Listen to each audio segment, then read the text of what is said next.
کا علم و فنون تھا۔ اعلیٰ حضرت کا سائنس کے تعلق سے علم فلکیات جس کو ہم کہتے ہیں، جس میں سیاروں کا علم حاصل کیا جاتا ہے، ستاروں کی گردشوں پہ گفتگو کی جاتی ہے، اس پر بہت زیادہ مہارت تھی اعلیٰ حضرت کی۔ تو اس تعلق سے اعلیٰ حضرت کی چند کتابیں یہاں ہے۔ میں آپ کو بتاؤں کہ امریکی سائنسداں تھا اس زمانے میں جس کا نام تھا پروفیسر البرٹ ایف پورٹا۔ کیا نام تھا؟ Professor Albert F Porta. یہ امریکہ کا بہت مشہور سائنسداں تھا۔ مشیگن یونیورسٹی جو امریکہ کی ہے وہاں کا چیف تھا اس زمانے میں، اور بڑے بڑے سائنسداں اس زمانے میں اس کے شاگرد ہوا کرتے تھے، پڑھاتا تھا وہ یونیورسٹی میں۔ اس نے پیشن گوئی کی اس زمانے میں جب اعلیٰ حضرت حیات تھے، ان کا ہم عصر ہی ہے۔ اس نے پیشن گوئی یہ کی کہ 17 دسمبر 1919 کو ڈیٹ کے ساتھ، جیسے آج بھی بہت سارے سائنسداں پیشن گوئیاں کرتے ہیں، کہتا 17 دسمبر 1919 کو سورج کے پاس کچھ سیارے جمع ہو جائیں گے، اور سورج کی کشش اور ان سیاروں کی اپنی کچھ کششیں یہ سورج پر اثر انداز ہوں گی۔ نتیجہ یہ ہوگا کہ سورج میں بہت بڑا چھید ہو جائے گا، ہو سکتا ہے کہ کچھ اس کے اجزاء ٹوٹ کر گرے، اس سے دنیا کے یہ فلاں یہ ملک جو ہے وہ تباہ و برباد ہو جائیں گے۔ اس نے پیشن گوئی کی۔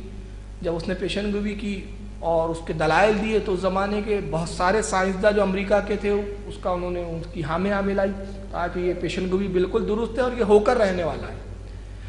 اب نتیجہ یہ ہوا کہ اس وقت اخبارات میں خبر چھپی تو باقی پور جو انڈیا کا ایک شہر ہے، وہاں سے ایک اخبار نکلتا تھا جس کا نام تھا ایکسپریس۔ وہ اخبار میں خبر چھپی، اعلیٰ حضرت اس اخبار کا مطالعہ بھی فرمایا کرتے تھے، جو اس بات کی دلیل ہے کہ حالات حاضرہ میں کیا ہو رہا ہے اس پر بھی امام کی نظر تھی۔ اور امام وہ ہوتا ہے کہ جو حالات حاضرہ کی گردشوں پہ نگاہیں رکھتا ہے۔ اب یہاں پر ایک سوال یہ پیدا ہوتا ہے کہ حالانکہ یہ دین کا تو مسئلہ تھا نہیں، مگر دیکھیے اعلیٰ حضرت کو اللہ تعالیٰ نے کیسا علوم عطا فرمایا تھا۔ جب اس نے 17 دسمبر 1919 اور ڈیٹ کے ساتھ کہا تو اعلیٰ حضرت کا خود اپنا ایک اخبار نکلتا تھا بریلی شریف سے، جس کا نام تھا الرضا۔ اعلیٰ حضرت نے اپنے اخبار میں قسط وار اس کا رد لکھا، اور رد کر کے وہ کتاب چھوٹی سی میرے پاس تھی، گم ہو گئی، لیکن وہ رسالہ فتاوی رضویہ میں ہے تو میں ابھی اس میں سے دکھا دوں گا آپ کو۔ وہ کتاب مستقل تھی مگر وہ پتہ نہیں کس نے چرا لیا ہے، لے کے گیا اللہ جانے، تو کتاب ہی نہیں ہے ابھی میرے پاس، لیکن بہرحال فتاوی رضویہ میں وہ رسالہ ہے تو اس میں بھی موجود ہے وہ چیز۔ تو فتاوی رضویہ میں اس کو شامل کیا گیا۔ اس میں اعلیٰ حضرت نے باقاعدہ ڈائیگراموں سے بتایا کہ سورج کی کتنے ڈگری پہ اس وقت سورج ہوگا اور دوسرے سیاروں کی کہاں کون سی پوزیشن ہوگی، اور ایسا کوئی واقعہ ہونا ہی نہیں ہے۔ جب یہ خبر چھپی اعلیٰ حضرت کے اخبار الرضا میں، اور پھر اس پر باقاعدہ ایک کتاب پھر ترتیب دیا اعلیٰ حضرت نے کہ ایسا کچھ نہیں ہوگا، البرٹ ایف پورٹا کی پیشن گوئی غلط ہے، اور اس کی کیا خامیاں ہیں۔ اب آپ بڑے تعجب کریں گے، 17 دلیلوں سے رد کیا اعلیٰ حضرت نے اس کا۔ اب یہاں بھی اتفاق دیکھیے، اس نے پیشن گوئی کی تھی 17 دسمبر کو یہ واقعہ ہوگا، اعلیٰ حضرت 17 ہی دلیلوں سے اس کا رد کر رہے ہیں۔ یہاں بھی ایک مناسبت ہے اعلیٰ حضرت کے۔ میں نے یہ جب دیکھا تو میرے ذہن میں خیال آیا کہ شاید اعلیٰ حضرت اس کے 17 دسمبر کی دھجیہ اڑانا مقصود تھا، اگر وہ 30 دسمبر بولتا تو شاید 30 دلیلیں عطا فرماتے، لیکن وہ 17 دسمبر کا معاملہ تھا۔ اب اس کتاب کا نام ہے کیا ہے جو اعلیٰ حضرت نے اس وقت لکھی تھی اور جو چھپی، اس کا نام ہے معین مبین بحر دور شمس و سکون زمین، یہ کتاب کا نام ہے۔ دیکھیے کتاب ہے فتاوی رضویہ شریف کی، اس وقت 27ویں جلد کے اندر وہ رسالہ پورا موجود ہے،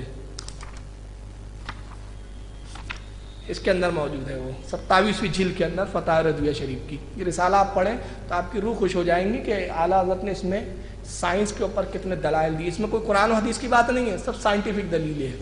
17 دسمبر کا دن آیا تو 16 دسمبر جب آیا، میں ایک نئی چیز سنا رہا ہوں جو شاید آپ نے علماء سے نہیں سنی ہوں گی۔ 16 دسمبر کو نیو یارک ایک اخبار نے ایف پورٹا کی پیشن گوئی کو بھی لکھا اور اعلیٰ حضرت کی بھی تحقیق کو چھاپ دیا انگلش میں ڈھال کر۔ دنیا کے سائنسدانوں نے مذاق اڑایا کہ یہ مولوی صاحب ہے، یہ کیا سمجھو رہا ہے، ایف پورٹا کا رد کرنے چلے ہیں۔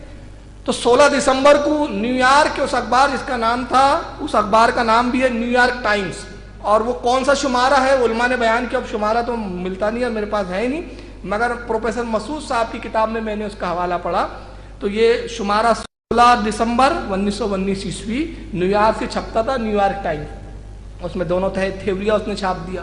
تو 16 دسمبر کو تو سب مذاق اڑاتے رہے، اب اس کے بعد یہ ہوا کہ جب 17 دسمبر کا دن آیا تو بڑی بڑی دوربینیں لے کے پوری دنیا کے سائنسداں بیٹھے ہیں کہ سورج میں چھید کیسے ہوتا ہے، سیارے کون کون سے کس محور پر آئیں گے اور کیا حالات ہوں گے۔ 17 دسمبر تو جانے دیجئے، اعلیٰ حضرت کا بھی اب وصال ہو گیا، آج تک وہ قیامت نہیں آئی جو آنے والی تھی، آج تک کچھ نہیں ہوا ایسا۔ اور اب کوٹا کی پیشن گوئی غلط ہوئی۔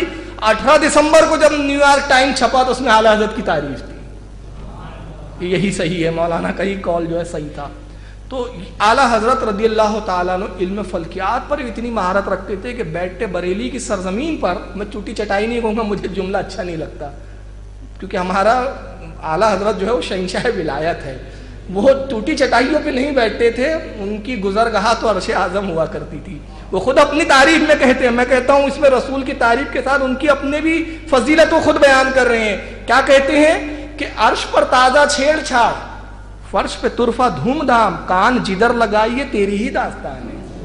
کہتے رسول اللہ کی داستان کہاں ہو رہی ہے؟ میں عرش اعظم کو دیکھ رہا ہوں تو وہ فرشتوں میں چھیڑ چھاڑ چل رہی ہے آپ کے ذکر کی، اور زمین کے نگاہ ڈال رہا ہوں تو آپ کے ذکر کا تذکرہ ہو رہا ہے، کان جدھر لگائیے تیری ہی داستان ہے۔ یعنی خدا حالت کہہ رہی کہ میری نگاہ عرش اعظم پہ فرشتوں کی چھیڑ چھاڑ کو بھی دیکھتی ہے اور دنیا کے الگ الگ خطوں سے آپ کی تعریفوں کو اپنے کانوں میں سنتی بھی ہے۔ تو یہ مقام ہے اعلیٰ حضرت کا۔ تو اعلیٰ حضرت بریلی کی سرزمین پر جو سنیت کا مرکز بھی ہے اور سنیت کی راجدھانی ہے، اپنی راجدھانی میں بیٹھے ہوئے اور سیاروں کی گردشوں کو ملاحظہ کرتے ہیں۔